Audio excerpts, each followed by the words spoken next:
Hai, Assalamualaikum warahmatullahi wabarakatuh. Nama saya Ahmad Huzair bin Zulkifli dan rakan saya. Kami Mustaqim bin Muhammad Sobri. Kami merupakan pelajar tingkatan 6 di SMK Sultan Abdul Aziz Shah Kajang dan kami merupakan wakil dari kelas 6 bawah Besdari. InsyaAllah pada hari ini kami akan menceritakan kepada anda semua apakah kesan-kesan Perang Dunia Pertama terhadap politik dan ekonomi di negara Jerman. Jom ikut saya. Baiklah, sebelum kita pergi kepada kesan Perang Dunia Pertama terhadap negara Jerman, terlebih dahulu baiklah kita imbas kembali apa itu Perang Dunia Pertama.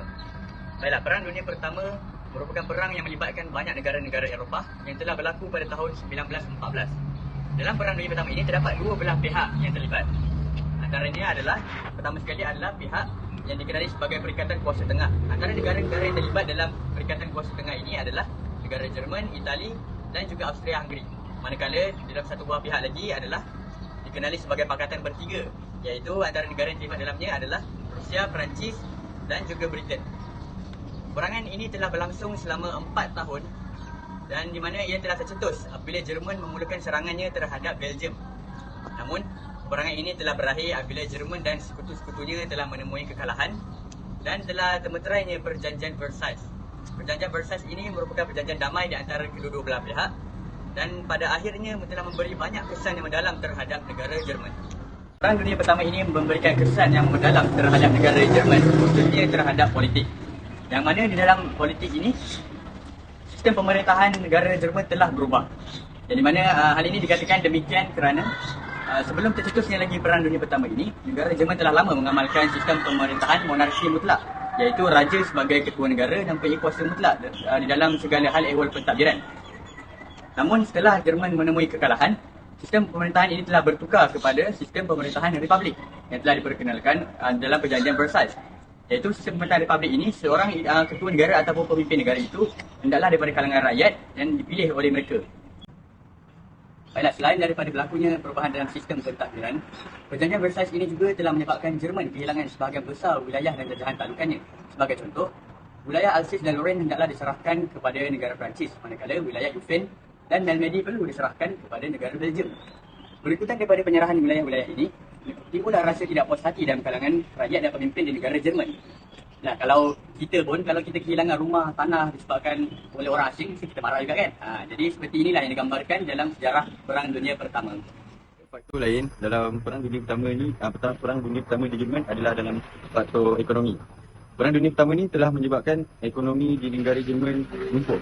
Hal ini demikian adanya, ekonomi di negara Jerman lumpuh akibat sebahagian kawasan tanah pertanian di ekonomi tanah pertanian di Jerman musnah akibat masa peperangan berlangsung.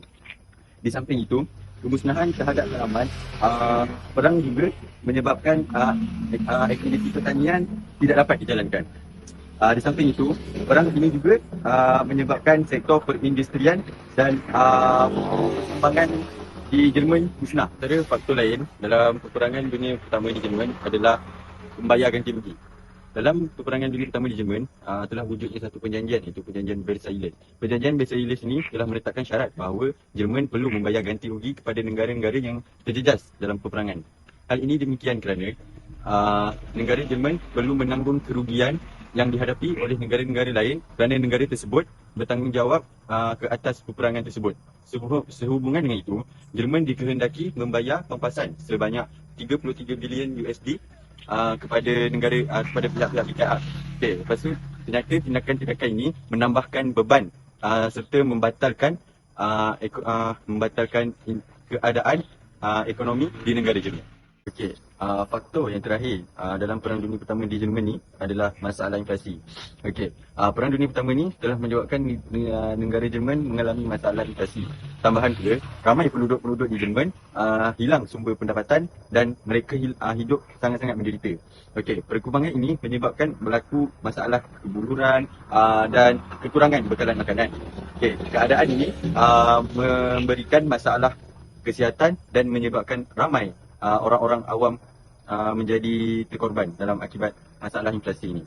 Kesimpulan daripada kesan Perang Dunia Pertama di Jerman ini telah meninggalkan kesan yang amat mendalam dan dalam banyak aspek dalam segi politik dan ekonomi di Jerman. Perjanjian Versailles yang ditandatangani bagi menamatkan Perang Dunia Pertama telah menjejaskan keadaan di negara Jerman, menjejaskan kedaulatan di negara Jerman. Okey, perjanjian ini menimbulkan rasa tidak puas hati pemimpin dan rakyat Jerman kerana syarat-syarat perjanjian ini dianggap tidak adil.